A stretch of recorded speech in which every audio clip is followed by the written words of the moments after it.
TV serial Anupama में ए दिन हाई voltage ड्रामा चलताटे। Serial में अनुपमा और अनुज के आध्या एक करत नजर आवतली, लेकिन अब शो में अनुपमा की एगो नया दुश्मन का एंट्री हो गई बाटे। बीते एपिसोड में देखे के मिलल रहल कि अनुपमा और अनुज मिल के बप्पा के स्वागत का तैयारी करतना, लेकिन तब्बे सागर का मेक ओवर भी चलताटे और उस सब कुछ मीनू के इम्प्रेस करे खातिर करतना। दोनों का लव स्टोरी भी पटरी पा जाता, लेकिन अब शो में एगो नया तांडा होके वाला बाटे, जैसे मीनू और सागर की लव स्टोरी में परेशानी आ जाई। टीवी सीरियल अनुपमा के अपकमिंग एपिसोड में दिखावल जाए कि आशा भवन के सब लोग बप्पा के स्वागत की तैयारियां में लागल बाना कि तबे वहां किंजल और बा भी ड्राई फ्रूट्स लेके आ जाली। बा के देख के सब लोग खुश हो जाला। तबे आद्या कुछ सामान लेवे खातिर शाह हाउस में जाली तो पाखी उनके लगे लिखरी खोटी सुनावे, लेकिन मीनू वहां पहुंच के आद्या के वो सामान दे देली।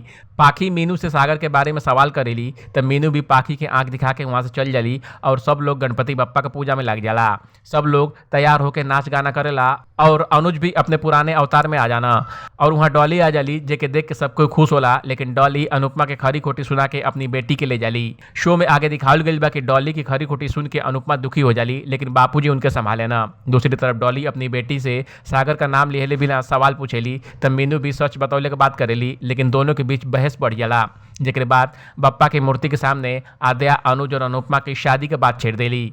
आद्या की बात सुन के अनुज भी अनुपमा से एक बार फिर एक होके का कहना, लेकिन अनुपमा ये बात सुन के सोच में पड़ जाली। ई रहल अनुपमा के अपकमिंग एपिसोड का अपडेट। ये अपडेट पर आपको क्या कहे कमेंट कर हमके जरूर बताई। बाकी अपडेट के लिए देखत रही एबीपी भोजपुरिया।